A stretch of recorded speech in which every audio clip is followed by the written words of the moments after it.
Es el movimiento, una fuente de esperanza. Nunca dejes de creer.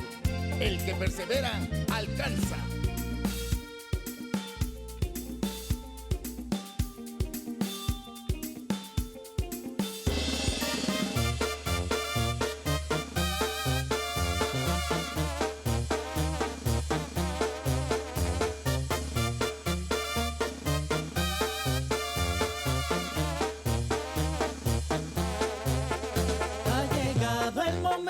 Es el tiempo perfecto para juntos fomentar el buen vivir. Y la meta no es lejana si tenemos la confianza que la fe y la voluntad mueven montañas. Es la hora del cambio, tu energía es tu aliado y la mano que te ayuda a resurgir. Porque en este movimiento la unidad es el secreto, el motor para emprender el porvenir. Movimiento nacional por la esperanza, toda meta es visible, toda meta se alcanza. Movimiento nacional por la esperanza, el futuro si es posible, no perdamos la confianza.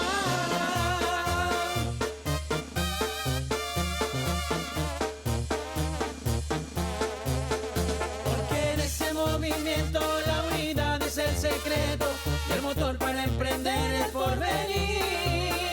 Movimiento nacional por la esperanza, toda meta es visible, toda meta se alcanza.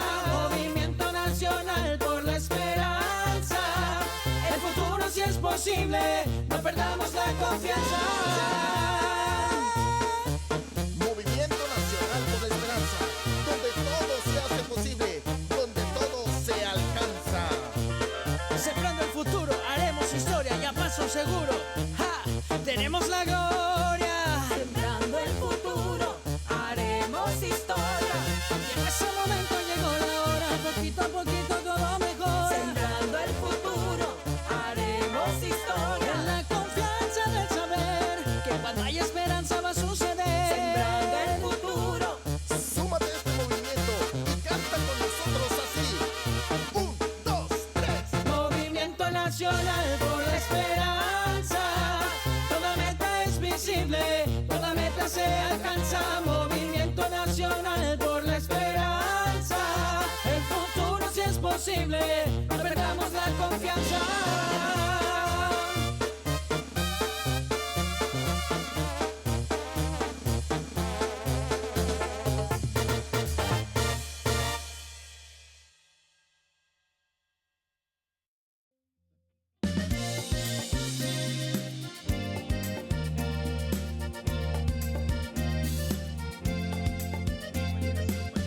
Movimiento Nacional por la Esperanza te quiere invitar a formar parte de esta gran comunidad digital, en donde compartimos las asambleas virtuales semanales, así como el panorama político-electoral nacional e internacional. Para informarte de todo, lo único que tienes que hacer es seguir nuestras redes sociales, desde tu celular, tablet o computadora, con estos sencillos pasos. Ingresa a la plataforma de YouTube y en la barra del buscador escribe René Bejarano Martínez y así de fácil encontrarás nuestro canal. Una vez ahí, solo tienes que dar clic en el botón rojo que dice suscribirse y listo, ya eres parte de esta comunidad. Y recuerda activar la campanita en la opción que dice todas para que te llegue un aviso cada vez que subamos un nuevo video. Así de fácil, juntos estaremos construyendo esperanza por el buen vivir. Movimiento Nacional por la Esperanza.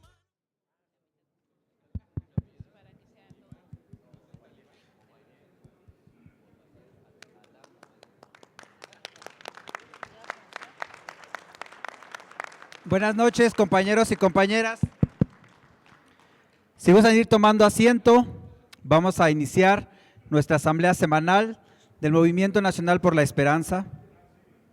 Nos acompañan aquí en el presidium nuestra compañera vecina de la alcaldía Benito Juárez e integrante de Copaco, Matilde Figueroa. Nos acompaña nuestro compañero de la alcaldía Tlalpan, Carlos Nieto. Desde el estado de Yucatán nos acompaña nuestra compañera dirigente, Flor Mendoza.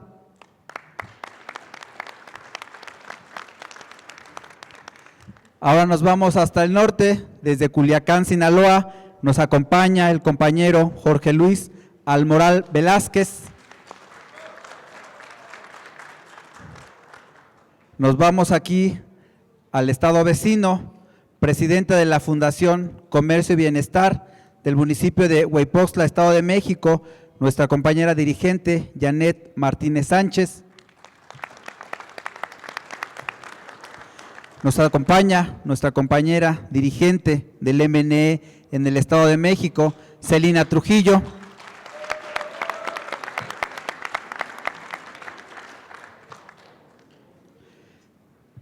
Nos acompaña nuestra compañera desde el estado de Cancún, Quintana Roo, nuestra compañera Dalia Canché Ruiz. Aprovechando, les mandamos un saludo a nuestros compañeros de Morelos, que también andan aquí presentes. Perdón, del municipio de Cancún en el estado de Quintana Roo. Que ya para mí es un estado Cancún. Nos acompaña desde Jalisco nuestro compañero Manuel Ponce, que ha estado muy activo en las redes sociales y en territorio. Desde Xochimilco nos acompaña nuestra queridísima compañera y amiga Angelina Hernández Solís. Nuestra compañera concejal en la alcaldía Coajimalpa, Joana Beltrán.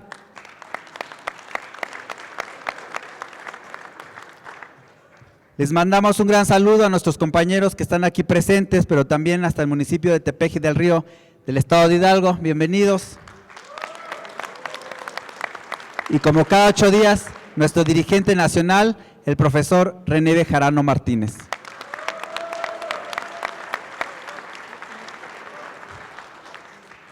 Para iniciar con nuestra ronda de participaciones, le vamos a ceder el micrófono a nuestro compañero Carlos Nieto. Hola, gracias, buenas noches. Vamos a comentar hoy sobre 3 eventos económicos nacionales. Vamos a comentar hoy sobre 3 eventos económicos nacionales pues, que están ahorita en los medios de información. Uno de esos es la inflación y bueno, empezaremos diciendo que la política monetaria del Banco de México está muy enfocada en el control de la inflación precisamente. Y bueno, como aquí dijimos el jueves de la semana pasada, 28 de septiembre para ser exactos, el Banco de México decidió mantener sin cambio su tasa de interés de referencia en 11.25%. En este nivel se ha mantenido desde marzo y bueno, hoy 9 de octubre que salieron publicadas las cifras de inflación por el INEGI, para en la primera quincena de septiembre se ubicó en el 4.44% de nivel de inflación. Al cierre de septiembre ya se ubica en 4.45%, que es la cifra real, y bueno, salió publicado el día de hoy, y con eso acumula 8 meses a la baja la inflación, y aquí podríamos decir que se encuentra, si no controlada, sí dentro de parámetros razonables, y bueno, también un poco abajo del pronóstico de 4.48%, que era el esperado como consenso por los analistas. En otro punto sobre el crecimiento económico de nuestro país, en una nota del periódico El Economista, ahí habla que el 90% de analistas y consultores, es decir, 9 de cada 10 consultores económicos del sector privado, tanto nacional como extranjero, se observa que actualmente la economía de nuestro país está mejor que hace un año. Esto de acuerdo con una encuesta sobre las expectativas de los especialistas en economía del sector privado, esto igualmente al cierre de septiembre. Adicionalmente, en un sondeo realizado por el Banco de México, de los 35 grupos de análisis y consultoría económica del sector privado, explican que las expectativas de crecimiento del PIB para este año 2023 y el año próximo 2024 aumentaron con relación a este mes que acaba de terminar, septiembre. Proyectaron que la economía mexicana crecerá por ahí de un 3.15%, que es un nivel superior al proyectado incluso por la Secretaría de Hacienda y Crédito Público, quien anticipó un PIB del 3% para este 2023. Este es un pronóstico interesante y bueno, recordemos que nos encontramos en la recta final del año, es decir, en el último trimestre. Algo que ha tomado mucha relevancia en estos días es en torno al tipo de cambio. Y digo, mucha relevancia a este tema y vigente la pregunta que nos habíamos hecho, ¿qué pasa en el futuro cercano en esta cotización peso contra dólar?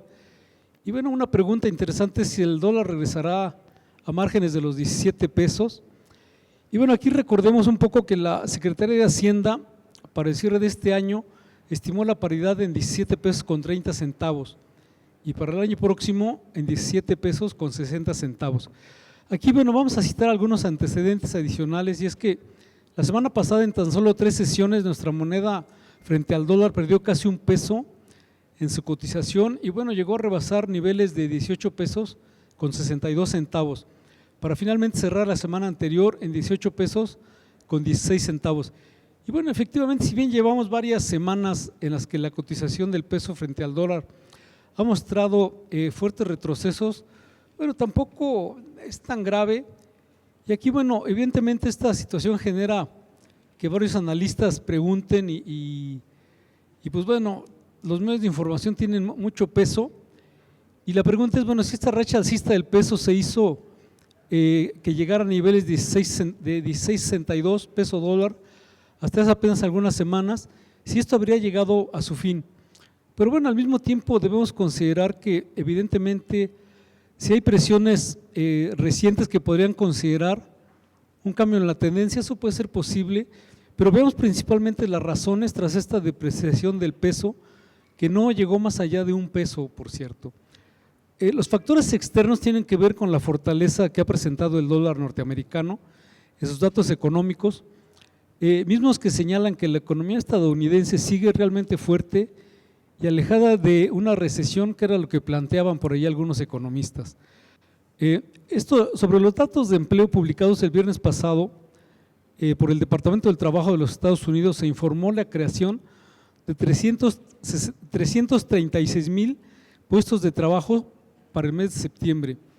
Y bueno, estos datos sobre el empleo son realmente muy por encima de lo que se esperaba, además de una tasa de desempleo sin cambios en el 3.8%. Esto evidentemente genera una expectativa de que la Reserva Federal podría no solamente mantener su tasa de referencia elevada por un periodo prolongado, sino inclusive llegar a subirla en un cuarto de punto, evidentemente para atraer más inversión y hacer más fuerte su moneda. Así la Fed podría subir su tasa en la próxima reunión del 13 de diciembre, aunque hay quienes apuestan o afirman que pudiera darse una alza en una reunión del 1 de noviembre. Y bueno, este incremento en las tasas de interés sí generaría un diferencial de tasas entre México y los Estados Unidos y bueno, generaría básicamente que este diferencial se reduzca. Esta situación sí afectaría al peso, es decir, desincentivaría las apuestas que los inversionistas han hecho a favor del peso. Es decir, quizás sería menos atractivo invertir en pesos. Pero bueno, hay que aclarar que este menos atractivo no quiere decir que sea una moneda mala para inversión. Simplemente, bueno, sí será más atractivo el dólar. Y bueno, de acuerdo al Banco de México, las expectativas sobre el nivel del tipo de cambio del peso frente al dólar estadounidense para el cierre del 2023 disminuyeron con respecto a la encuesta de agosto. Ahora se estima para el cierre de este año en 17.67 por dólar. Adicionalmente, los economistas privados proyectaron que serán creados más de 679,000 nuevos puestos de trabajo asegurados en el IMSS entre permanentes y eventuales para el cierre de este año, situación que evidentemente suma fortaleza a favor de nuestra moneda. Tenemos otro factor en contra y sí hay que decirlo, esta debilidad del peso también se explica porque hay preocupación del gobierno de los Estados Unidos. Esta se ha generado por el déficit que ha presupuestado el gobierno de México para el año entrante. Esta situación asociada siempre con presiones inflacionarias y por ende tasas elevadas de interés y bueno, la depreciación del peso evidentemente.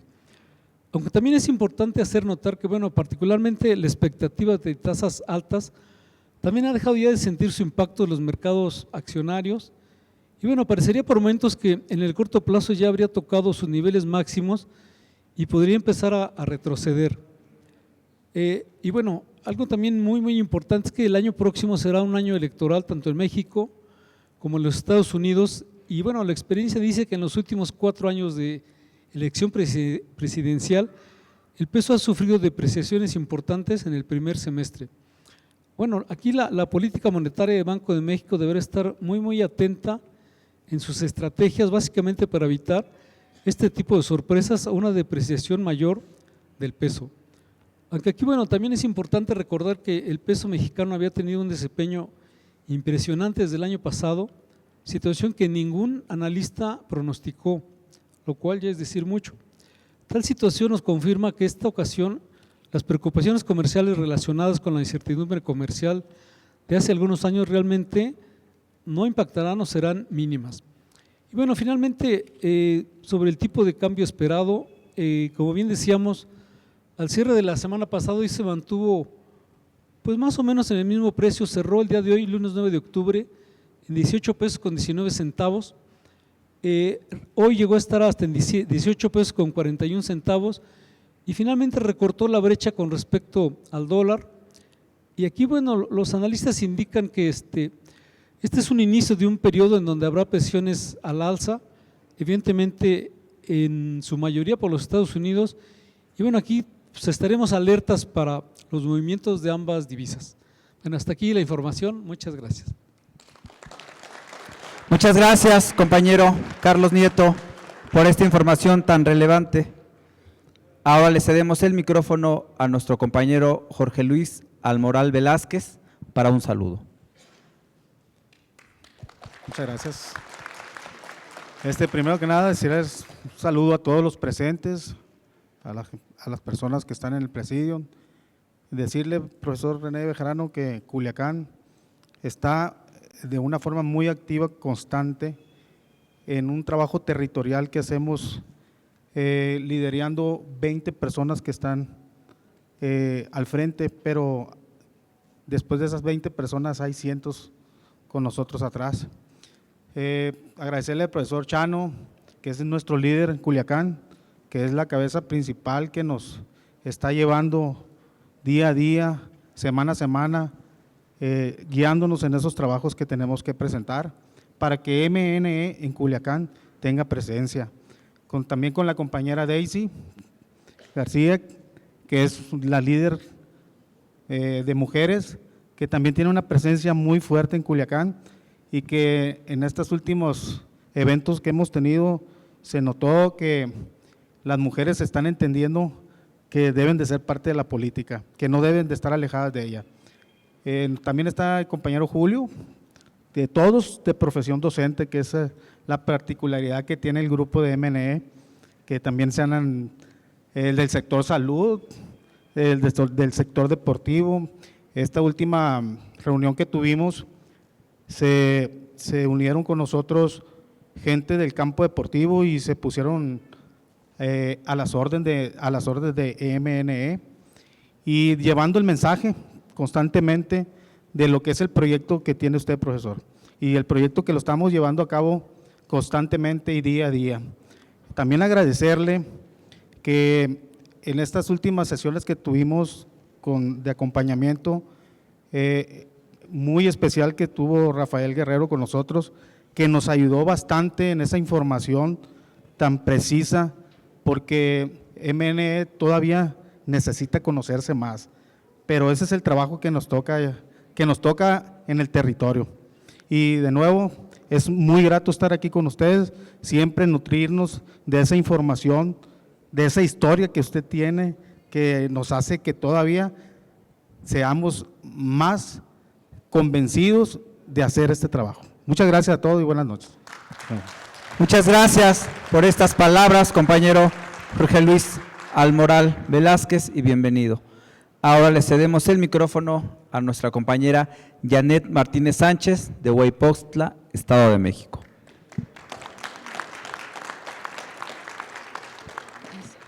Ok, hola, muy buenas noches a todos. Agradezco su presencia a todos ustedes y en especial a Celina Trujillo, nuestra dirigente nacional, quien me ha invitado a formar parte de este movimiento por la esperanza. Y igual a nuestro profesor, el profesor médico de almas dice, nuestro profesor René Bejarano, muchas gracias por darme la oportunidad. Quiero decirles que vengo del municipio de Hueypocla, Estado de México. Traemos un proyecto donde nos hemos dado cuenta que existe un sector muy vulnerable que no se ha volteado a mirar. En este caso es nuestros amigos paisanos, los migrantes, los cuales aportan a nuestro país aproximadamente 20,000 millones de pesos al año. ¿Y por qué son tan importantes? Porque cambian la forma en que vivimos como mexicanos. Ahora, nosotros formamos una fundación la cual recibe el apoyo de este sector. He de decirle que allá se crean club de migrantes, los cuales están muy interesados en que nuestro país crezca, en que nuestro país tenga una mejor vida. Actualmente, nuestra fundación recibió 1,235,000 de esas personas que son que vienen del Estado de México, originarios del Estado de México viviendo en el extranjero.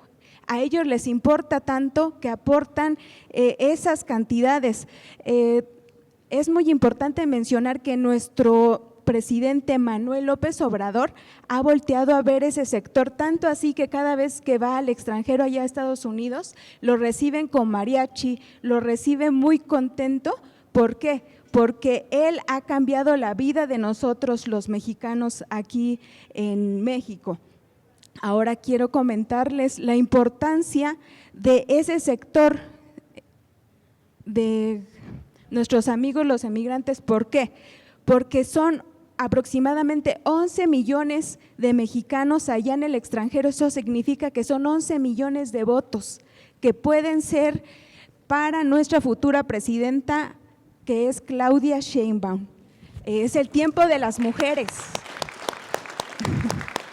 Entonces tenemos que ver la forma de poder instruirlos a ellos de una manera muy eficiente para que puedan ejercer su voto.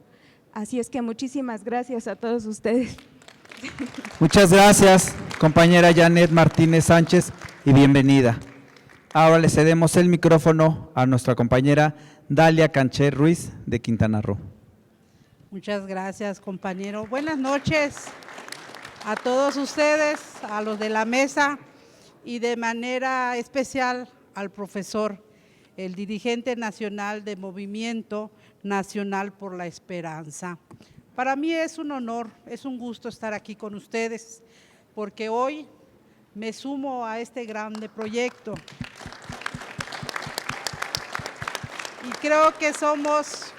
A partir de este momento me sumo a esta gran familia política, a esta gran familia que somos a partir de hoy, que decidí, porque platiqué con los compañeros de Morelos. Muchas gracias por la invitación de los compañeros de Morelos. Aquí estoy presente. Muchas gracias, profesor, muchas gracias por la oportunidad de poder estar aquí con ustedes. Enhorabuena.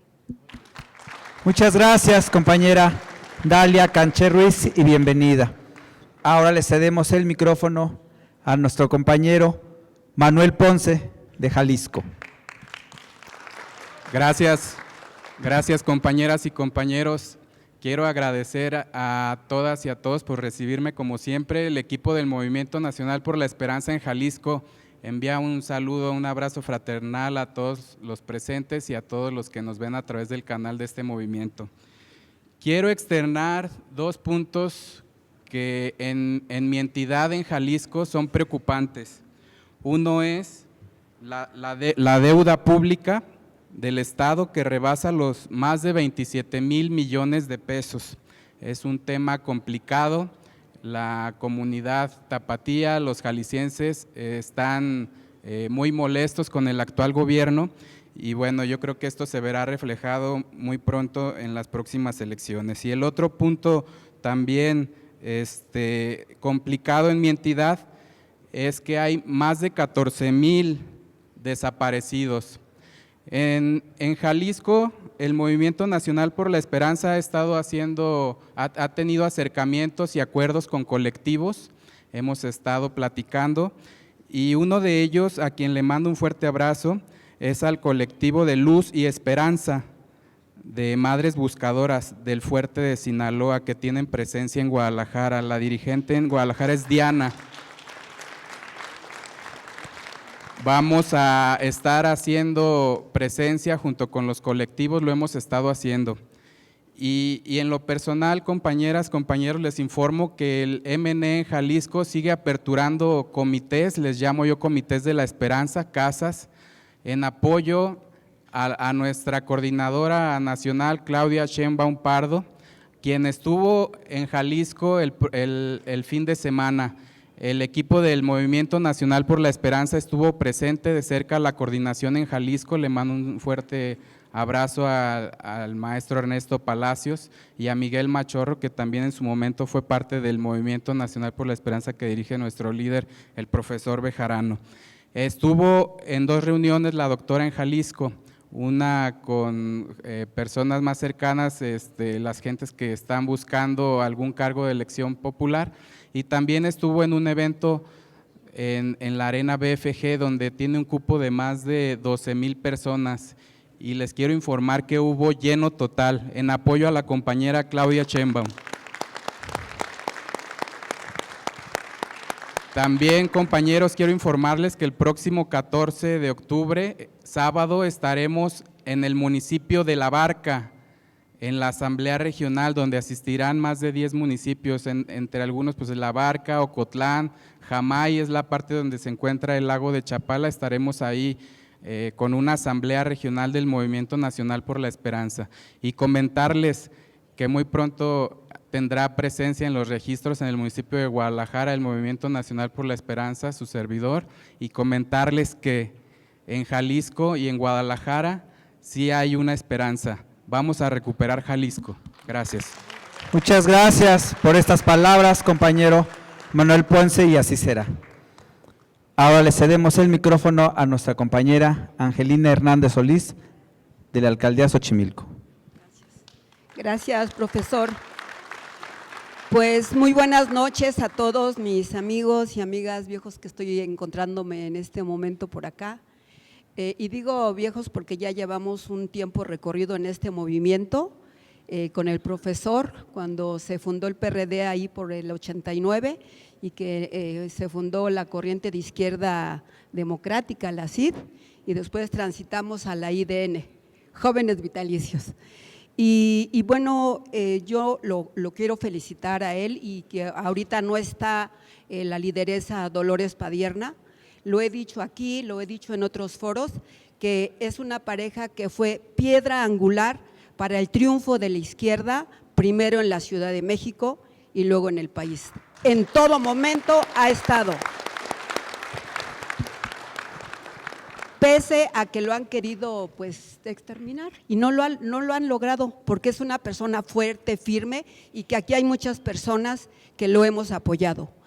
Y también es algo muy importante, que este movimiento, y que el ejemplo él nos lo da, somos librepensadores y que no somos sectarios, y que aquí dice pueden venir los panistas, priistas, y han venido muchos a pedir el apoyo del profesor para lo que quieren ser, porque confían en su pensamiento, vamos a decir, efectivo en la operación política, visionario, progresista, que además tiene un reconocimiento internacional. Él en cualquier foro internacional de las izquierdas es bien recibido, y yo he sido testigo ahí siempre con las fotos. Entonces, cuando yo digo con el tema de Andrés Manuel, o sea, primero aquí se fundó la izquierda, y hoy estamos viviendo un momento todavía más importante que en el 2018. En 2018 se logró el éxito, pero en este 2024 sabemos que la derecha está pero duro queriendo derrotar a este movimiento que se logró en el 2018.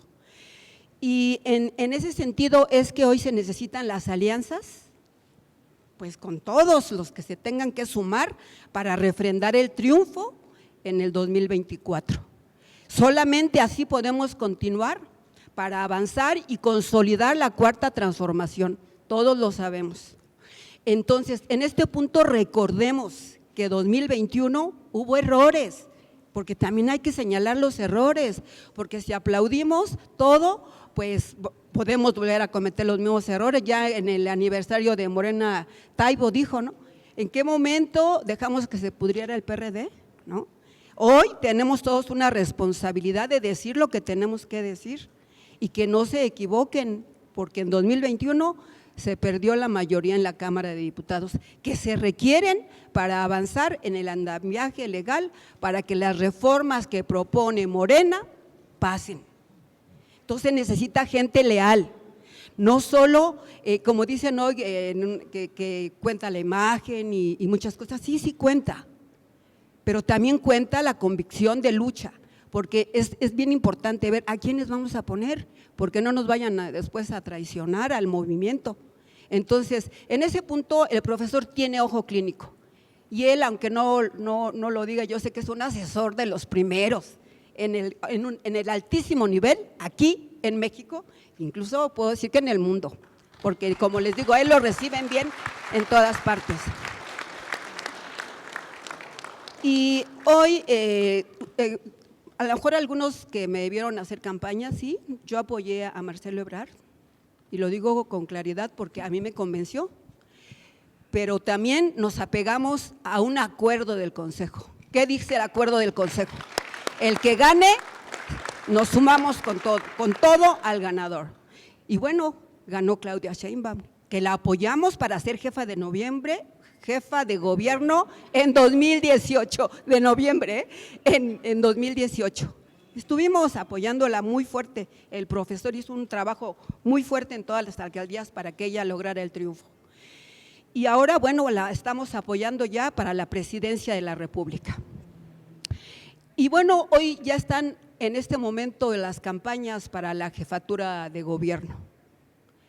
Y bueno, también quiero expresar yo, muy sinceramente, yo decía, pues, Clara, ¿verdad? Viene de las izquierdas, esto y lo otro, pero revisamos, analizamos y resulta que tiene una alta aceptación Omar Harfuch. Y decimos, pues de lo que se trata es de que gane. ¿Quién? Morena. ¿Quién? La Ciudad de México. Y ya lo dijo nuestro presidente Andrés Manuel, que también es una persona que analiza, que decide, que muy inteligente, muy humano. Y dijo, no podemos juzgar a nadie por los hechos de los padres o de los abuelos. Y lo mismo, no podemos juzgar a los padres por lo que hagan los hijos. Entonces, él ha demostrado lealtad al movimiento, lealtad a Claudia. Estoy seguro y segura estamos que va a ganar las encuestas se define el 30 de octubre. Entonces, nosotros en el equipo en Xochimilco, lo platicamos que en el equipo, ¿qué hacemos? Porque nosotros no nos mandamos solas, el pueblo nos manda. Y el pueblo dice, vamos con Omar. Entonces, desde aquí decimos Xochimilco, equipo de Angelina Hernández Solís, vamos fuerte a apoyar a Omar Harfuch. Y bueno, vamos a decir que dicen las encuestas, igual y me equivoco como con Marcelo, ¿no? Pero bueno, entonces en ese sentido, pues yo agradezco siempre el apoyo que nos ha dado el profesor. Aquí hemos estado, no nos hemos movido en ningún momento y seguimos luchando por la transformación. Muchas gracias. Muchas gracias, compañera Angelina Hernández Solís, por este mensaje. Ahora le cedemos el micrófono a nuestra compañera concejal en la alcaldía Coajimalpa, Joana Beltrán. Adelante. Hola, buenas noches, compañeras y compañeros aquí presentes. La verdad es un gusto para mí estar aquí, estar con el profesor René Bejarano. El día domingo, ayer a las 10 de la mañana, se llevó a cabo la Asamblea de Movimiento Nacional por la Esperanza en Coajimalpa. Era un evento, bueno, nosotros esperábamos, digo nosotros porque también está Francisco Saldívar, quien me apoyó a coordinar. Esperábamos un evento pequeño, sin embargo, pues tuvimos un gran evento allá en Coajimalpa, donde…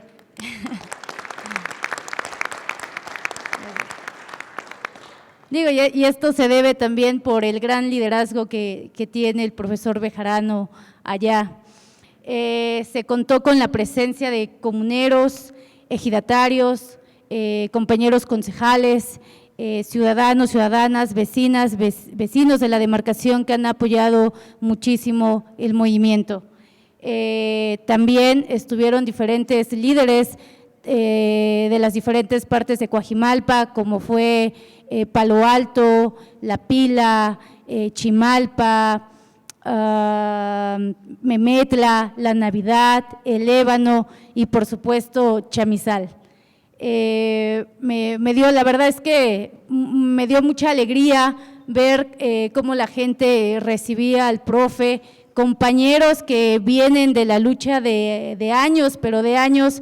Yo recuerdo que cuando era niña, si bien yo me asumo más como López Obradorista, más que morenista, recuerdo mucho hace años que en las luchas que dio Chamizal, pues el profe René Bejarano tuvo un papel muy importante, sobre todo en Chamizal. Yo sé que en otras partes de Coajimalpa también, pero a mí me queda muy claro las luchas que se llevaron ahí y que muchos compañeros que hoy en día ya están un poquito retirados, pues estaban recordando al profesor Bejarano. Ahora entiendo también por qué yo estoy aquí y no estoy en otra parte, ¿no? Creo que tiene que ver con eso. Y bueno, pues hubo muchísima gente, la verdad también estuvieron muchísimos jóvenes y ahí el profe interactuó con los jóvenes, con adultos mayores y bueno, creo que fue toda una fiesta allá en Coajimalpa, porque también tuvimos mariachis y de pronto yo cuando vi las imágenes creo que vi más una fiesta. El recibimiento que tuvo y la verdad muy contenta la ciudadanía, muy contenta los vecinos, todos muy bien. Yo creo que nuestro movimiento se va fortaleciendo cada día y desde luego que la presencia del Movimiento Nacional por la Esperanza en Coajimalpa pues va a abonar a fortalecer cada día más Morena allá.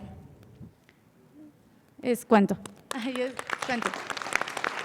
Muchas gracias, compañera Joana, por esta información. Ahora le cedemos el micrófono a nuestra compañera Celina Trujillo.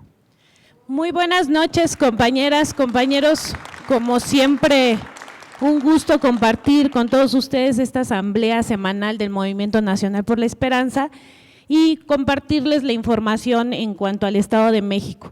Voy a tratar de ser breve, pero pues como estamos viviendo en la política de nuestro país, siempre hay mucha información muy destacada, muy importante, pero trataremos de ser breves.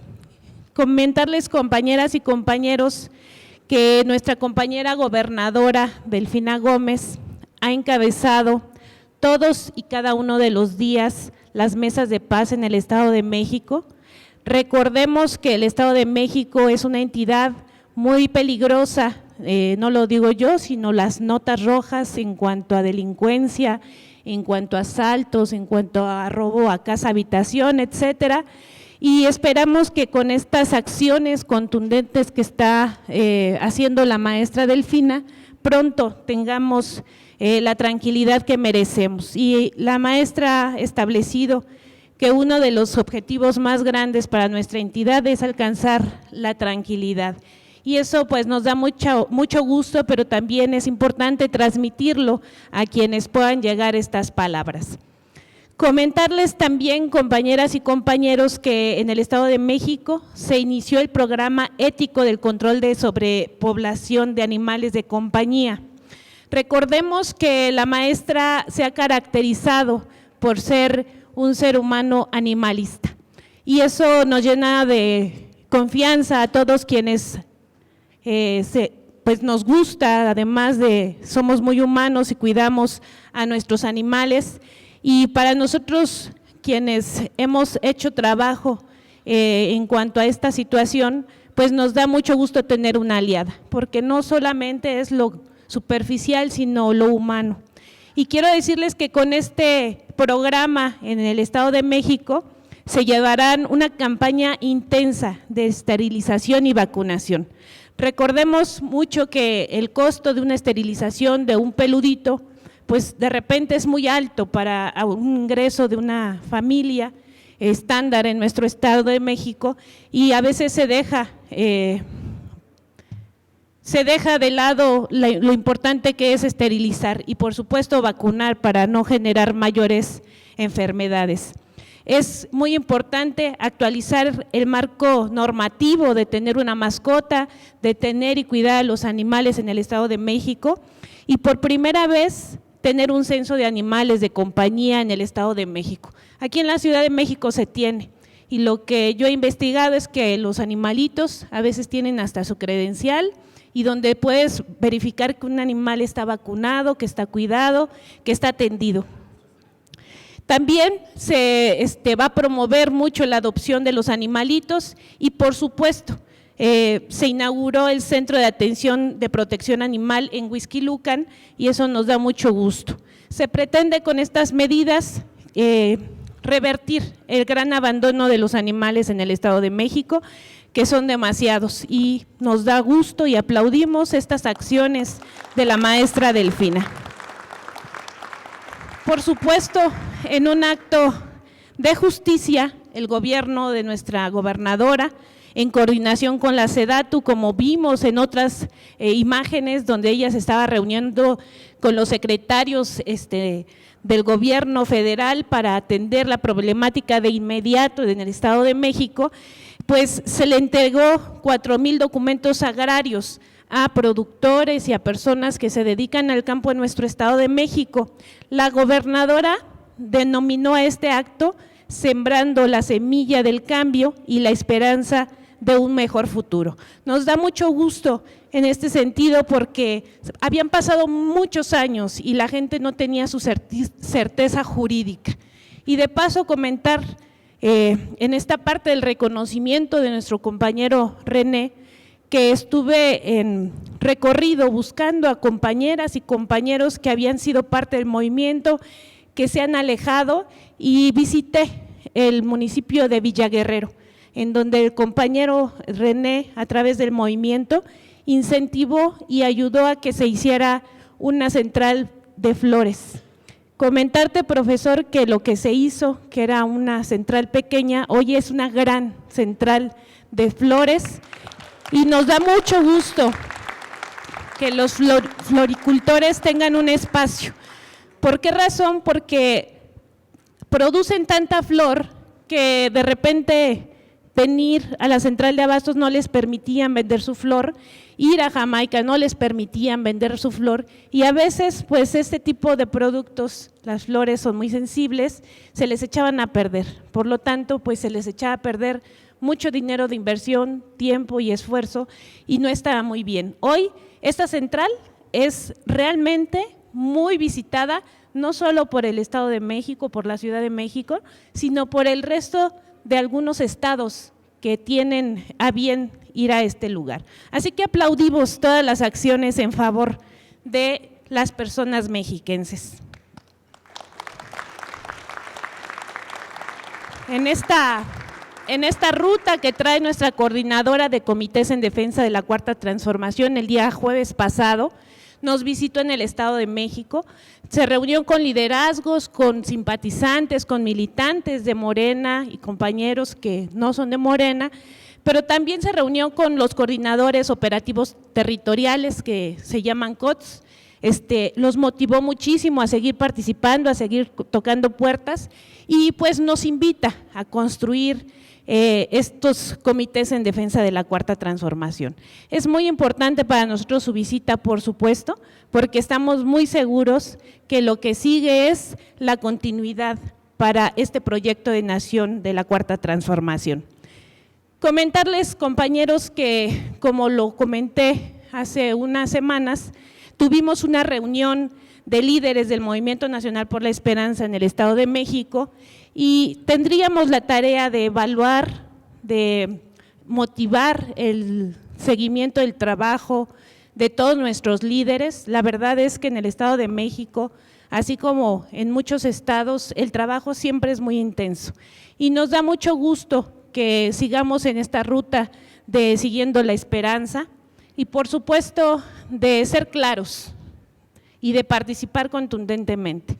De este movimiento en el Estado de México se han derivado muchos compañeros que han logrado ser representantes populares desde diputados, diputadas, compañeros presidentes, presidentas, regidores, síndicos. Es decir, esta ruta es la ruta correcta y los invitamos a nuestros compañeros y hoy me sumo a esta invitación para todos ustedes que continuemos el trabajo territorial. Este trabajo territorial en las colonias, en los sectores, nos hacen que podamos estar vigentes con la gente, nos hacen que nos posicionemos y que facilitemos el trabajo a nuestros dirigentes para pedir que de este movimiento emanen representantes populares. Así que pues aplaudo esta reunión y seguramente seguiremos caminando.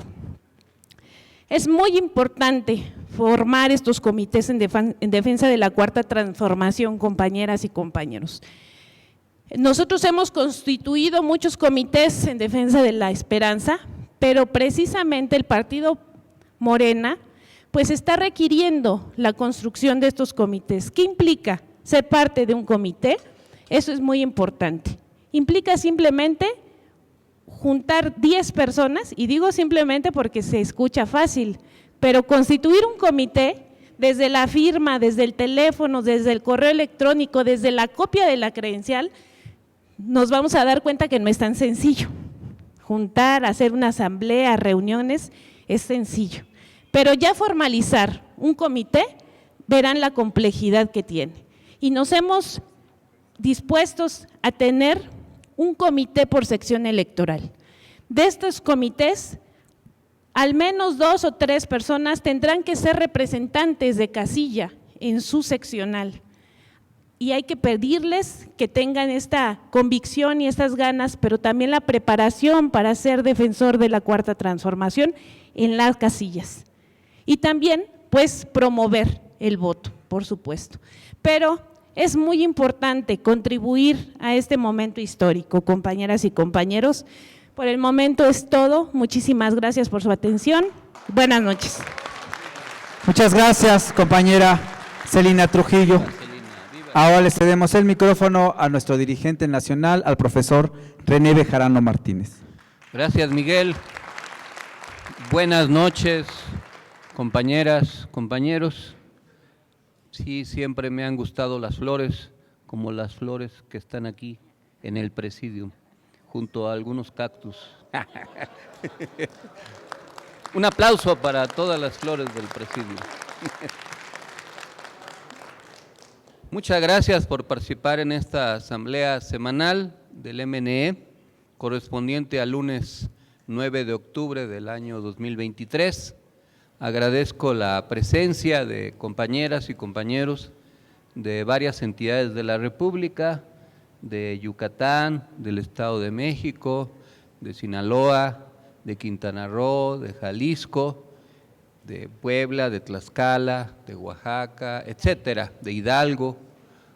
Gracias por venir a esta asamblea y también gracias a todas y a todos los que cada semana se conectan, ya sea en vivo o en diferimiento a través de las redes sociales.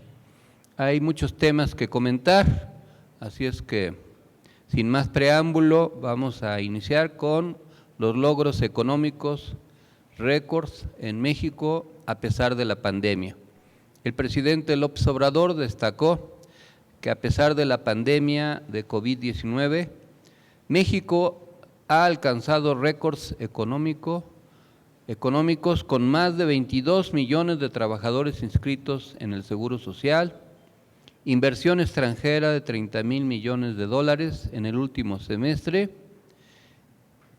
y continúa como el principal socio comercial de Estados Unidos. Además, el peso es la moneda más fuerte en relación con el dólar y se han logrado reducciones significativas en la pobreza y la desigualdad. El presidente también, Andrés Manuel, denunció que los políticos republicanos de Estados Unidos utilizan la migración y el combate a las drogas con fines políticos. Expresó su escepticismo sobre la efectividad de esta estrategia, ya que considera que el pueblo está más informado y reconoce los esfuerzos de México para abordar esta problemática.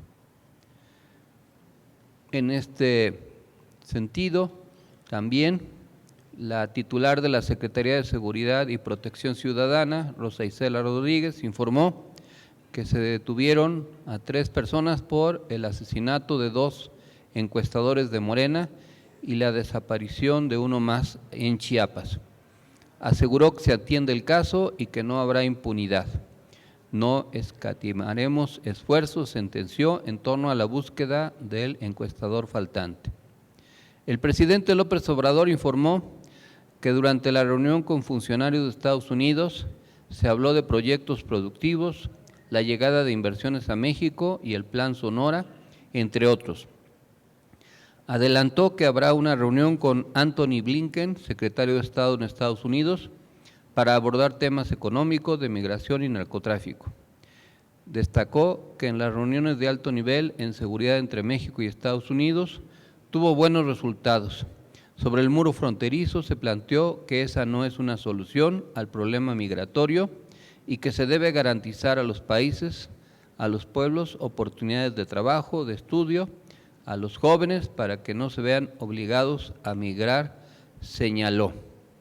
Y en este contexto internacional se anunció el día de hoy que México sí iba a estar presente en la reunión Asia-Pacífico, que se había dicho que no era posible asistir por la presencia de Perú.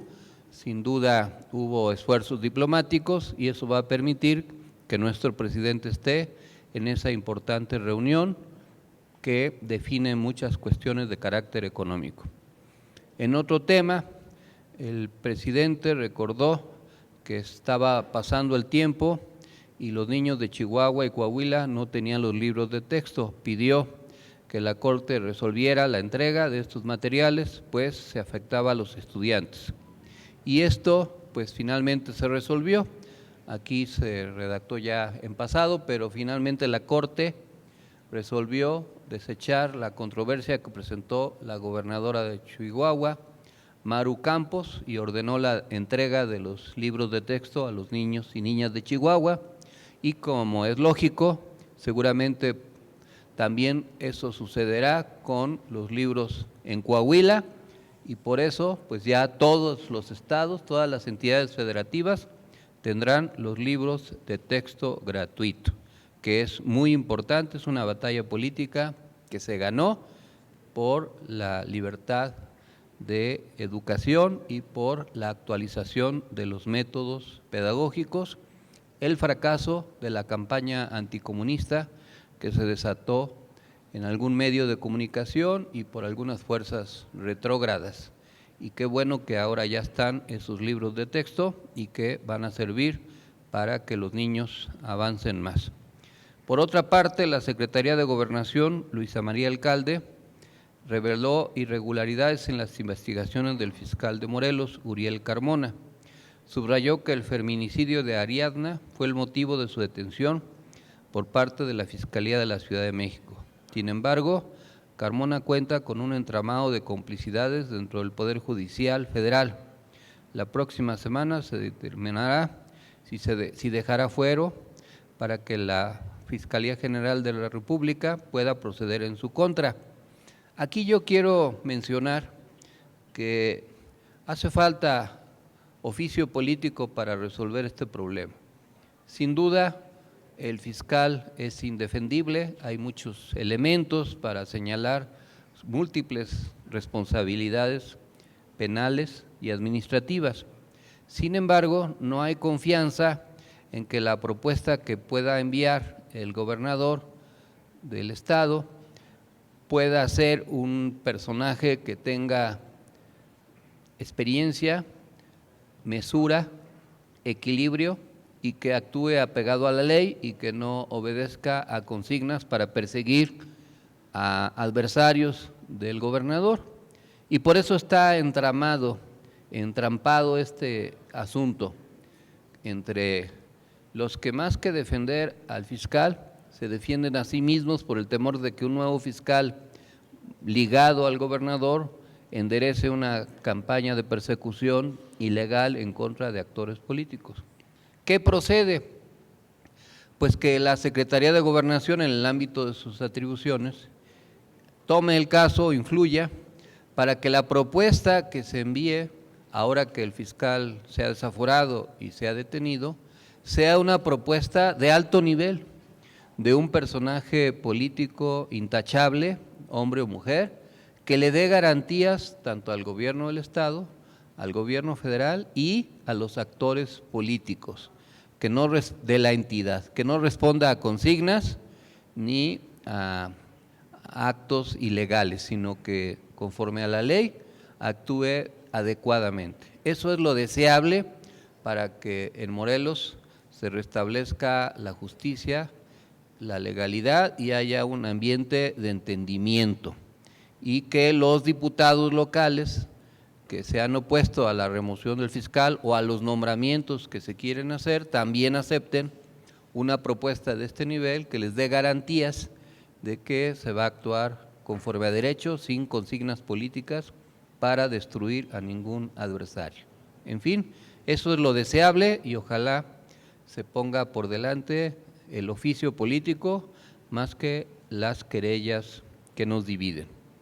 En otro tema, el presidente Andrés Manuel López Obrador adelantó que abanderará a los deportistas que representarán a nuestro país en los Juegos Centroamericanos de San Salvador en 2023.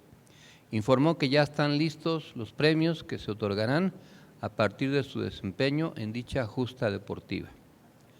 El presidente Andrés Manuel López Obrador confirmó el nombramiento de Ruy López Ridaura como nuevo subsecretario de Salud en sustitución de Hugo López-Gatell. Asimismo, adelantó que la próxima semana se dará a conocer quién sustituirá a Rocío Nale al frente de la Secretaría de Energía. Carlos Martínez Velázquez, director del Infonavit, informó que durante el actual gobierno se han otorgado 2.2 millones de créditos para que familias mexicanas inicien o fortalezcan su patrimonio. Además, destacó acciones que benefician a la población, como cancelar los juicios masivos, cancelar las ventas de cartera y las macro subastas que remataban viviendas y ejecutaban desalojos. Y se implementaron diversas políticas de oportunidad de pago y programas de alivio de deudas. Martínez Velázquez comunicó que se trabaja para que los periodistas independientes puedan abrir su cuenta para adquirir un crédito.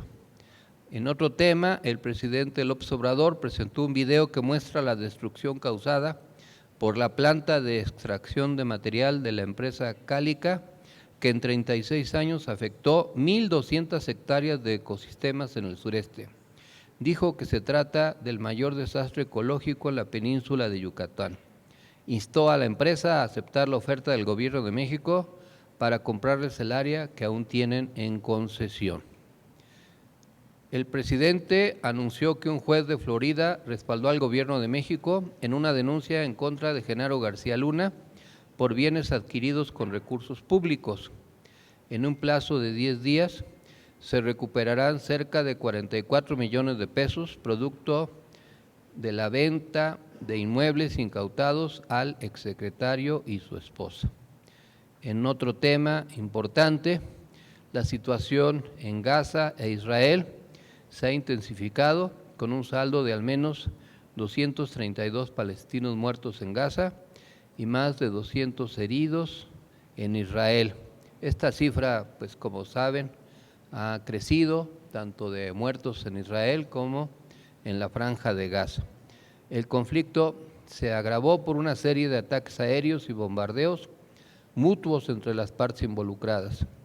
La violencia ha llevado a una escalada significativa en la región, con un alto número de víctimas civiles, lo que ha generado preocupación y llamados a la desescalada por parte de la comunidad internacional. Al final de esta presentación vamos a hablar de la importancia de superar al sectarismo, tanto en la política como en la sociedad, como parte fundamental de una cultura democrática que tiene que ver con muchas de las conductas que se reflejan en algunos conflictos geopolíticos y también en algunos partidos o organizaciones sociales y políticas.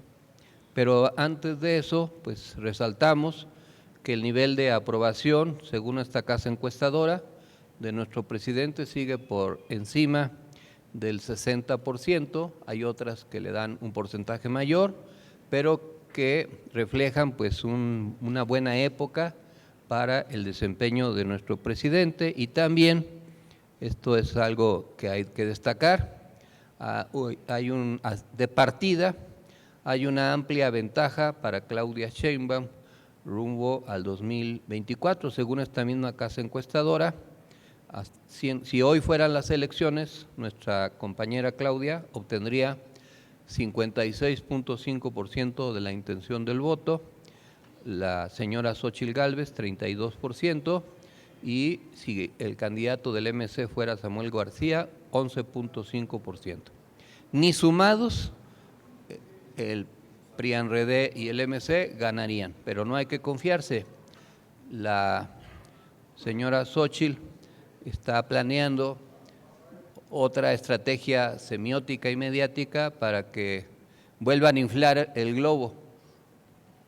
Ella parte de la idea de que muchas personas no la conocen y que eso le da la posibilidad de darse a conocer, pero como ya lo hizo en la primera fase, con una narrativa ficticia construida para convencer de manera falsa a las personas incautas que crean en principio. Seguramente en las próximas semanas vamos a presenciar una nueva narrativa, a ver qué se les ocurre inventar, que les permita recuperarse. Por eso no es conveniente confiarse, hay que seguir trabajando y hay que seguir apoyando la estrategia de la doctora Claudia Sheinbaum, que también voy a abordar ahora en un escrito que preparé, que tiene que ver con que se entienda la importancia de sumar a personas diferentes, de incorporar, de aglutinar. Hay, como es lógico, resistencia por los agravios en el pasado, los agravios políticos de algunos actores, pero tenemos que recordar que tenemos un objetivo superior y que ese objetivo superior bien vale la pena sumar a personas que eventualmente no coinciden plenamente con los proyectos de la 4T, pero que se pueden sumar. Recuerden que tenemos que ganar no solo la presidencia, sino las 9 gubernaturas, refrendar el triunfo en 6 en donde Morena gobierna y ganar 3 en donde gobierna el PAN o el MC. Y también, se dice fácil, pero hay que ganar los más de 2/3 de la Cámara de Diputados y del Senado. Eso es la mayoría absoluta. Y también ganar la mayoría de los congresos locales para poder hacer las reformas constitucionales pendientes. Y eso se puede hacer sumando a diferentes, no conformándose con los ya convencidos. Es una estrategia de acumulación de fuerzas y de convencimiento. Y eso implica también la unidad para ganar los gobiernos municipales. Vamos a entrar a una etapa crítica porque se van a empezar a tomar definiciones, empezando por las candidaturas o precandidaturas a las gobernaturas, en donde pues de decenas de personas que se anotaron, pues solamente van a quedar 9 y lo importante es que los que no queden asuman el resultado, cualquiera que sea. Qué bueno que Angelina ha señalado que hubo compañeros del MNE que apoyaron a Marcelo, pero no ganó la encuesta, ni siquiera la casa encuestadora que él propuso le dio el triunfo. Por ende, es sano que él pudiera aceptar los resultados, pero si no lo hace, de todos modos nosotros tenemos que seguir. Y en cada entidad habrá que trabajar igual. Y luego viene el nombramiento de cientos de candidaturas, senadores, diputados federales, diputados locales, sus suplentes, los plurinominales, las candidaturas a alcaldes, los ayuntamientos, síndicos, regidores y hasta presidencias de comunidad. Entonces, que haya madurez, responsabilidad, espíritu de cuerpo, serenidad y paciencia, como lo dijo Calimán, que nadie entre en crisis existencial, que nadie haga motines emocionales, que se entienda que pues si se puede lograr una candidatura, qué bueno, pero si no, pues tampoco se va a acabar el mundo. Hay muchas maneras de hacer política y hay muchas maneras de contribuir, siendo o no candidato o candidata. Claro, hay quien tiene legítimas aspiraciones y son respetables, pero pues tendrán que hacer múltiples equilibrios de género, de diversidad, de joven, de pueblos indígenas, luego se tienen que sumar los aliados, las propuestas del PT, del Verde, de algunos partidos locales y luego otros líderes de sectores distintos, deportistas, artistas, influencers, empresarios, comerciantes, líderes juveniles, representantes de asociaciones de diverso tipo, feministas, intelectuales, científicos, transportistas, etcétera. Y bueno, pues se tienen que acomodar las piezas como si fuera una gran filigrana y es muy complicado y se tiene a veces que optar entre inconvenientes. Eso siempre sucede en la vida y en la política. No siempre se opta por lo mejor, sino por lo posible. Y entre lo deseable y lo posible hay que equilibrar. Pero la conciencia política nos debe permitir actuar con sensatez y entender que estamos en un mismo proyecto, que no solo son las cuestiones individuales las que prevalecen. Y ejemplos hay muchos. Hace poco me reuní con una compañera de Coahuila, en donde le dije, no me gusta decir esto, pero te lo dije.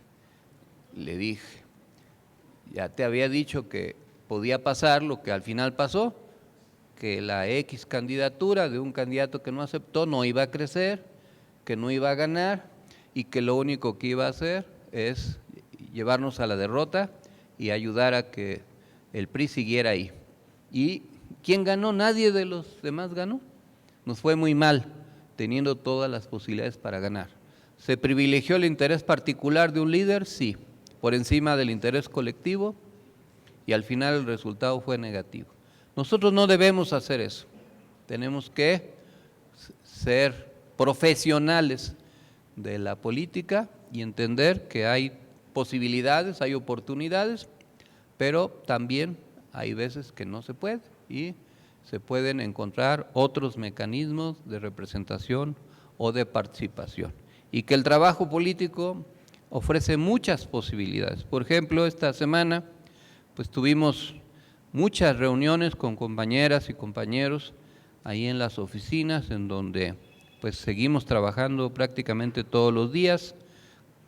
Tuve oportunidad de participar en la ceremonia de inauguración del 27º seminario Los Partidos y una Nueva Sociedad del Partido de Trabajo de México. Ahí pronuncié una breve ponencia acerca de los retos del movimiento progresista en América Latina, que pues en alguna ocasión se las voy a poder reenviar para que ustedes la puedan conocer. Fuimos a Puebla, me dio mucho gusto encontrarnos con compañeros que hace ya mucho tiempo trabajamos juntos. Ahí, por ejemplo, está una foto en donde están Jorge Méndez y la doctora Rosa Márquez. Con ellos empecé a trabajar políticamente allá en el lejano año del 81, cuando se formó un partido que se llamó PESUM.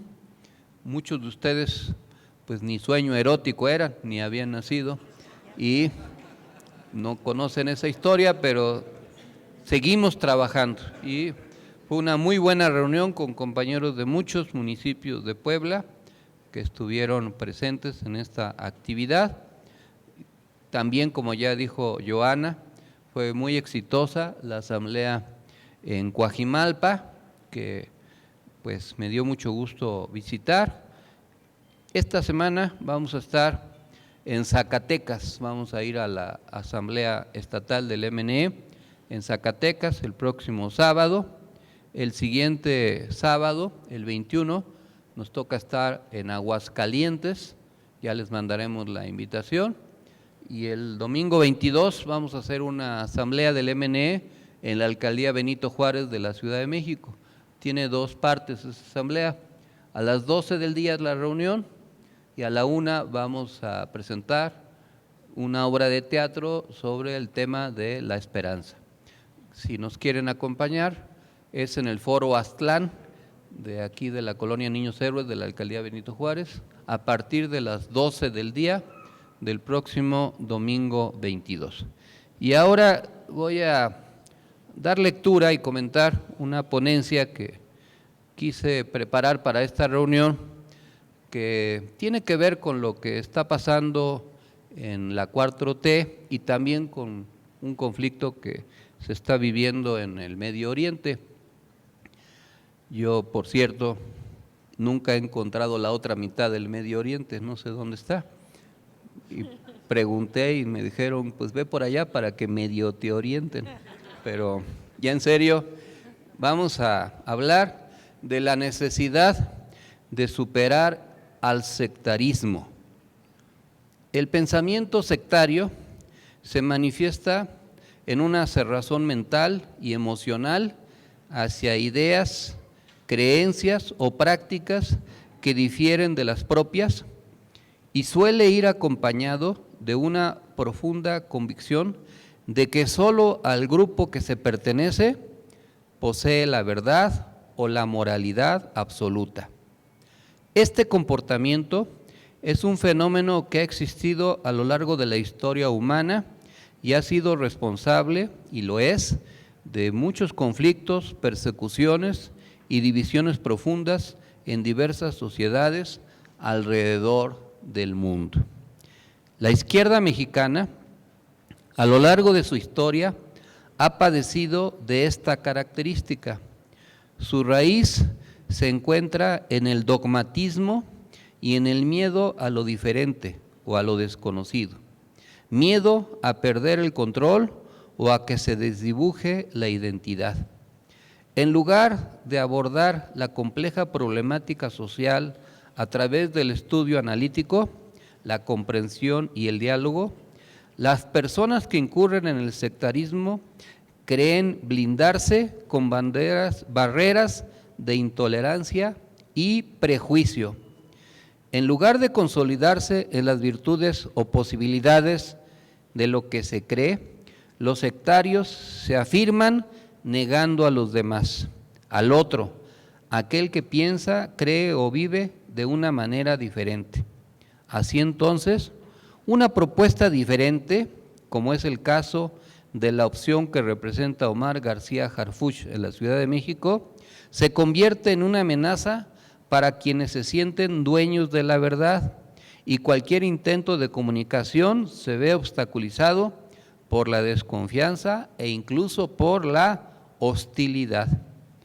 El peligro del pensamiento sectario no reside únicamente en la animosidad que genera hacia los demás, sino también en propiciar el desarrollo y prevalencia de un proyecto político. Por eso incurren los sectarios en el autoengaño, en la creencia de que lo que piensa y representa un grupo político es el sentir de la sociedad. Muchas derrotas electorales se han producido gracias a la confusión existente entre lo que aspiran los dirigentes y lo que sueñan los ciudadanos. En la Ciudad de México tuvimos un serio descalabro electoral en el 2021. Una de las causas del mismo es que no supimos calibrar adecuadamente los cambios que se habían producido en la sociedad capitalina. Lo que piensan algunos dirigentes o editorialistas de izquierda no necesariamente es lo que desea la sociedad.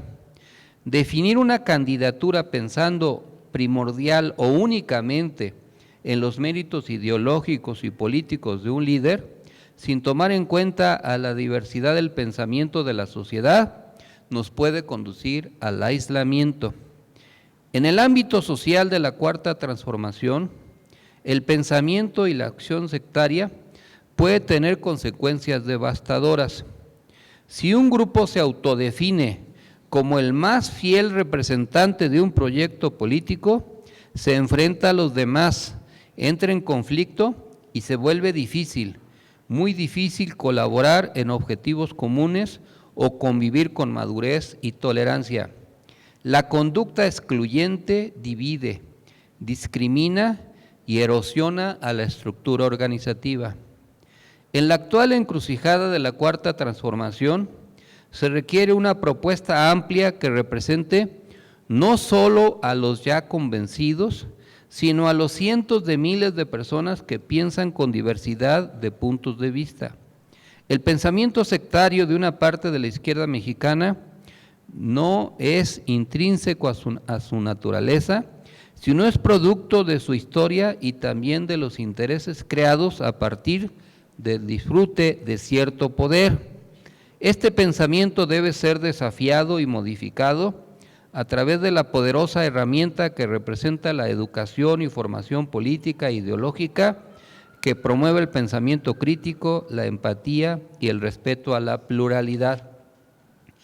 La propuesta de la Cuarta Transformación en la Ciudad de México y en el país debe convivir e interactuar en ambientes multiculturales, pluriclasistas y en la multiplicidad étnica para poder comprender y representar también a aquellos que son diferentes a nosotros. El humanismo mexicano implica humanizar a los otros y desmitificar las diferencias. Para ganar una elección es preciso sumar a los diferentes, lograr su consenso y aprobación. Eso genera legitimidad y confianza en el progreso individual y colectivo. Se trata de construir comunidades más inclusivas, tolerantes y con cohesión.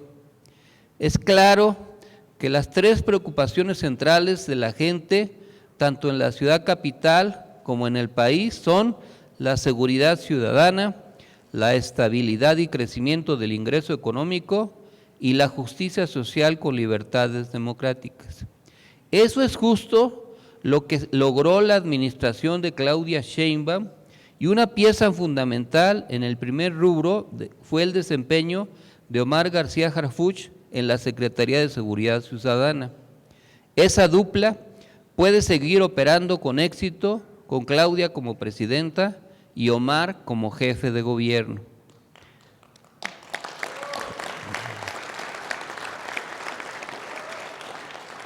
La ofensiva mediática en contra de Omar García surge desde varias fuentes, desde grupos radicales, algunos de ellos coleccionistas de derrotas, y líderes de opinión de la derecha que ven en su posible candidatura una dificultad mayor para sus intereses. A la derecha, aquí en la ciudad como en el resto del país, le gustaría acudir a la estrategia de él o la rival más débil, es decir, que Morena postule no al mejor posicionado, sino a uno que sea más débil para así ganarle más fácilmente. Al respecto, estamos ejerciendo un liderazgo comprometido, promoviendo la unidad, la tolerancia y el respeto. Fomentamos la empatía, es decir, la capacidad de ponerse en el lugar de los otros para combatir el prejuicio y poder convencer para vencer. Eso es lo que nos va a permitir recuperar a sectores de la clase media que antes nos apoyaban y ahora se han distanciado de nosotros. Hay que recordar que en las elecciones del 21 perdimos las elecciones en ciudades muy importantes, en Hermosillo, Sonora, en la zona metropolitana de Monterrey, perdimos las elecciones en Morelia, Michoacán, en Cuernavaca, Morelos, perdimos en Toluca, Naucalpan, Tlalnepantla, Atizapán, Metepec, etcétera, muchas ciudades importantes del Estado de México, perdimos la capital de Puebla, 9 alcaldías de 16 aquí en la Ciudad de México, etcétera. Eso fue un fenómeno nacional que nos impidió tener los resultados que hubiéramos querido. ¿Debemos renunciar a recuperar eso que ya teníamos? Es necesario revisar la estrategia para recuperar a estos sectores que antes nos apoyaban y que por alguna razón se distanciaron. Hay que asimilar que hay muchas, muy diferentes perspectivas y que todas pueden caber en el nuevo gobierno si se fomentan políticas de inclusión, garantizando igualdad de oportunidades, derechos universales y construyendo ciudadanía. La narrativa de la Cuarta Transformación debe fortalecer opiniones favorables. Para eso debe promover la unidad y la comprensión en lugar de alimentar divisiones y desconfianzas. Los líderes debemos educar y sensibilizar sobre los peligros del lenguaje sectario. Ese debe ser un compromiso personal. Cada dirigente debe cuestionar sus propios prejuicios acerca de los servidores públicos, por ejemplo, que arriesgan su vida para proporcionarnos seguridad ciudadana y estar dispuestos a cambiar la autorreflexión y el cuestionamiento. Eso es algo crucial en este proceso. Y esto implica abordar el tema de las Fuerzas Armadas, de los militares que participan y de los policías o integrantes de los cuerpos de seguridad en el país. ¿Cuántos son? ¿Y cuántas familias tienen o representan o se vinculan a ellos? ¿Cuántos? Cientos de miles. Por lo tanto, si multiplicamos a las familias, son millones. ¿Nosotros vamos a hacer una campaña en contra de los soldados y los marinos? ¿Es estratégicamente correcto? ¿Vamos a ir a denostar a los servidores públicos que arriesgan su vida y muchos de los cuales o están lisiados o han perdido la vida buscando la seguridad? Es cierto que hay elementos, como en cualquier gremio, negativos. Siempre hay malos maestros, malos médicos, malos albañiles, malos arquitectos, malos ingenieros. Siempre hay en alguna actividad o profesión excepciones, pero porque haya un mal maestro que no se presente a trabajar o que llegue oliendo a alcohol, ¿todos los maestros deben ser estigmatizados? ¿O todos los médicos porque alguno cometió un error grave en una intervención quirúrgica? Pues claro que hay malos elementos policíacos, los ha habido. Y claro que ha habido episodios trágicos de la participación de las Fuerzas Armadas en actos de represión o en complicidades inconfesables con grupos del crimen organizado o en actos de barbarie. La historia no se acaba y desde muchos años los cuerpos represivos del Estado, obedeciendo órdenes de quienes entonces los comandaban, actuaron en contra de muchos líderes y de mucha gente y reprimieron de muchas maneras, desde el asesinato de Rubén Jaramillo y su familia en manos del ejército, la represión contra los ferrocarrileros del 58, 59, los médicos del 65, la guerra sucia contra los movimientos guerrilleros de la década de los 70, en donde en lugar de detener a los rebeldes, la orden era exterminarlos, eliminarlos, desaparecerlos, asesinarlos, sin juicio, sin más, o las masacres del 2 de octubre o el 10 de junio. Pero hay que relativizar todo. México es uno de los pocos países de América Latina que no tuvo un golpe de Estado ni una dictadura militar, con la excepción de Costa Rica y México.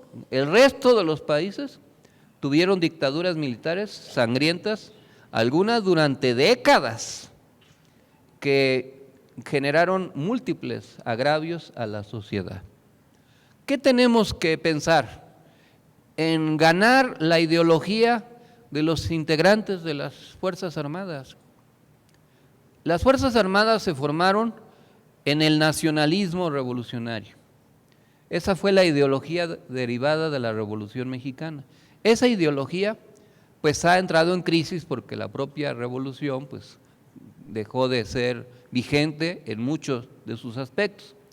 Los órganos internacionales de inteligencia adoctrinan a los altos mandos de los ejércitos para su doctrina Monroe, que desde hace 200 años reza América para los americanos, o sea, para los norteamericanos, y que propician por eso golpes de Estado. No estamos hablando del que derrocó a Pinochet, a Allende en el 73, o el de Argentina, o el de muchos. Hace pocos años hubo un golpe de Estado militar en Honduras, y se acaba de informar que Bolsonaro quiso convencer al ejército brasileño de dar un golpe de Estado para desconocer los resultados electorales que le dieron el triunfo a Lula. Necesitamos generar ideología para con los cuerpos de seguridad y las Fuerzas Armadas, ¿sí? ¿Por qué has resistido todos los embates el proyecto bolivariano de Venezuela, aunque lo tengan demonizado? Porque ahí se construyó una alianza cívica militar, y a pesar de que los Estados Unidos cooptaron a algunos altos mandos del ejército, nunca pudieron evitar que las Fuerzas Armadas bolivarianas fueran congruentes con el proyecto primero de Hugo Chávez y después con Nicolás Maduro, y por eso se mantiene. Si no, quizás hubiéramos conocido que una madrugada nos enteramos que un grupo de militares tomó el Palacio de Gobierno y depuso al presidente, como es la historia en muchos países. En México, ¿qué hay que hacer? No tenemos que distanciarnos de los policías, de los mandos policíacos, de los marinos, de los soldados, ni sumarnos a esta campaña de que se está medio paranoica y esquizofrénica, se está militarizando el país. Pues tenemos que pensar en si es viable y deseable en México una alianza cívica militar con la ideología del humanismo mexicano. ¿Es viable? Claro que sí. El humanismo mexicano será la ideología de la Cuarta Transformación. Los integrantes de las Fuerzas Armadas, los marinos, los encargados de la seguridad ciudadana, son mexicanos y mexicanas que también tienen familias, que también tienen sueños y aspiraciones, y son servidores públicos. Andrés Manuel ha dicho que el ejército es pueblo uniformado. ¿Queremos un distanciamiento de la 4T con las familias y los integrantes de las Fuerzas Armadas, o los queremos de nuestro lado? Ellos también votan, también ejercen su derecho al sufragio. No tienen, cuando están en servicio, derecho a ser postulados, pero pueden votar. Y son muchos votos.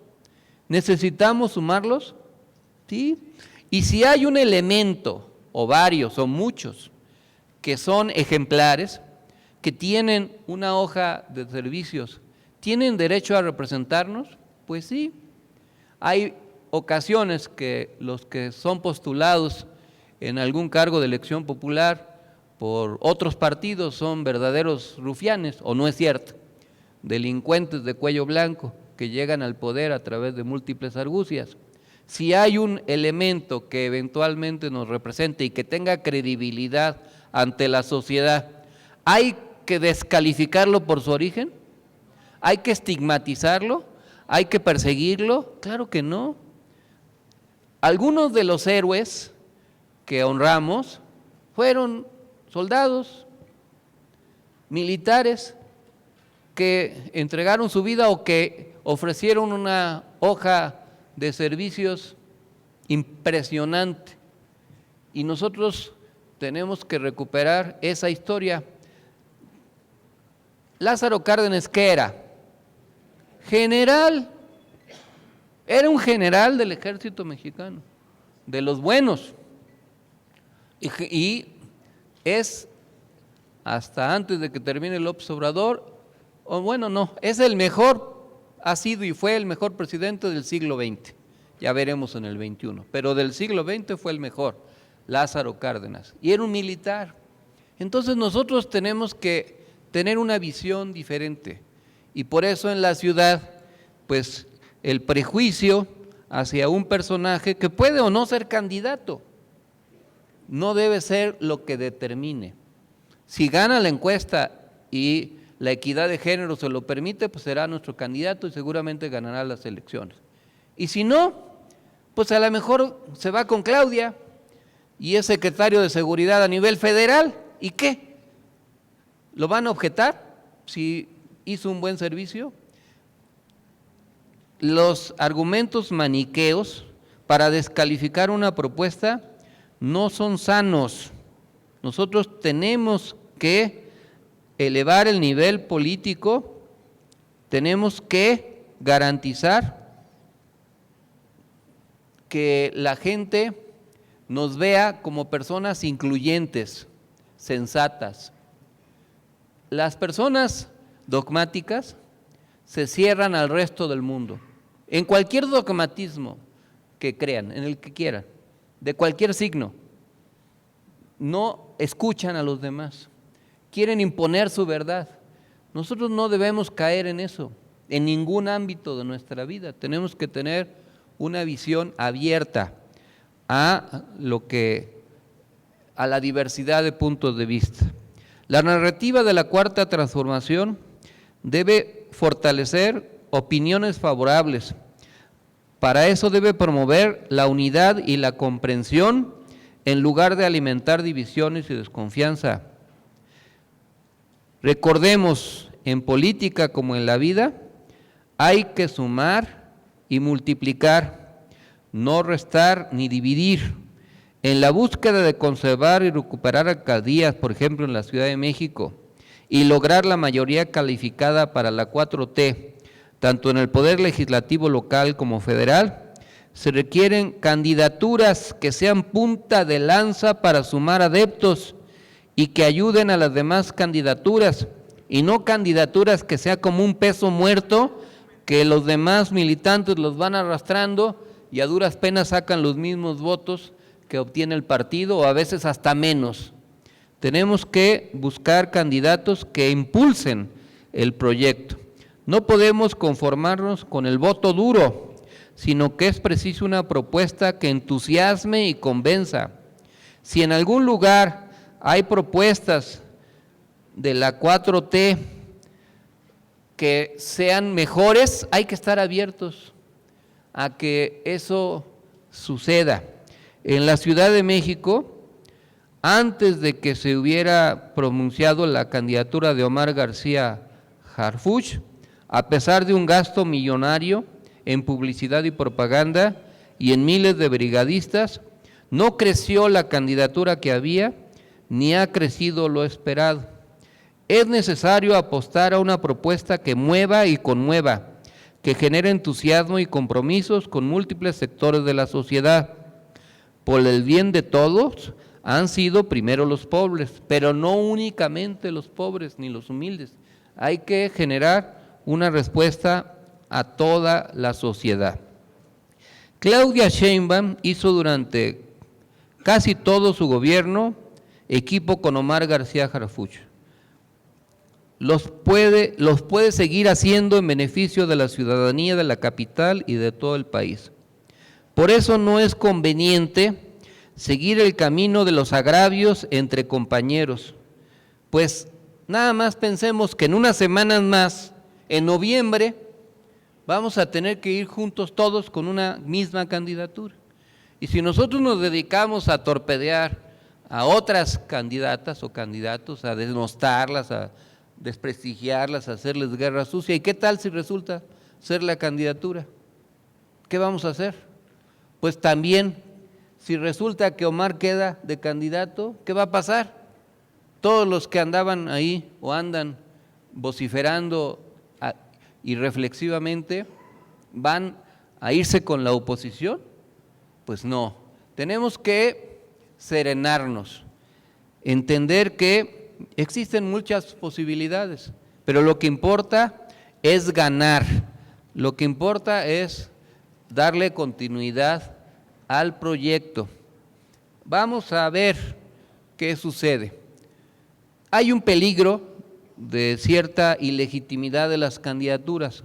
Creo que fue un error haber abierto los registros de candidatas a las gobernaturas sin haber definido antes el género, porque eso hubiera permitido que el hombre o la mujer que se anotara fuera ya claramente convencido de que podía ser. Pero ¿qué puede pasar por la sociedad patriarcal en la que tenemos?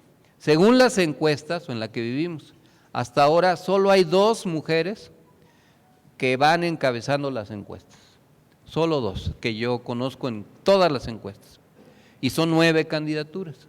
El INE ha dicho que tienen que ser 5, pueden ser 4, pero de todos modos, de las 9 son 4 o 5. ¿Qué puede pasar? Que en algunas entidades el que quede en primer lugar, o sea, la mejor propuesta, no sea la que quede, y que entonces quede una propuesta más débil, y eso de entrada es inconveniente, pero puede suceder. Ojalá no sucediera, pero puede pasar que por la equidad de género, alguien que no gane la encuesta sea finalmente postulado por la equidad. Por eso siempre hemos sugerido, pues, construir más y mejores liderazgos de mujeres, pero tampoco se puede inventar la realidad. Pero bueno, ya está así el proceso. Veremos cómo se acomodan las fichas, pero sí debemos hacer un compromiso de quede quien quede, hombre o mujer, en las 9 entidades hay que cerrar filas. Y el que quede o la que quede debe alejarse del sectarismo, de tener una actitud de cerrazón ante los que no la apoyaron o no lo apoyaron, porque entonces se va a volver vulnerable y puede perder. A mí me ha tocado ver muchos episodios de líderes que, como dice un chiste, dicen ya me vi, y luego, pum, o como dice un cronista de fútbol, la tenía, era suya y la dejó ir. ¿Por qué? Pues por no sumar a los demás. Nosotros tenemos que entender eso. Y este tema del sectarismo es un tema no solo de la política, sino de la religión y de la vida misma. Ahora estamos en presencia de un nuevo capítulo de la larga historia del conflicto árabe-israelí. Y más allá de lo cruel y bárbaro de las acciones que han habido de ambos bandos a lo largo de esta historia, ¿qué subyace detrás de eso? Un cierto fundamentalismo sectario de ambos lados. De un lado, el antisemitismo, el intento de desaparecer al pueblo judío, como lo ha habido en la historia. Pero también del otro lado, la intolerancia para no aceptar que pueda haber un Estado palestino, como tienen derecho los palestinos a tenerlo. Y ahí está. Y actos de barbarie han habido de ambos lados. no es privativo de unos. Se le puede llamar terrorismo o no, terrorismo de Estado o terrorismo de grupos de corte islámico, como sea, pero los hay. ¿Cuál es el camino de la solución? El entendimiento, la tolerancia, la inclusión, el respeto a la forma distinta de pensar y de ser. Eso es una cultura democrática.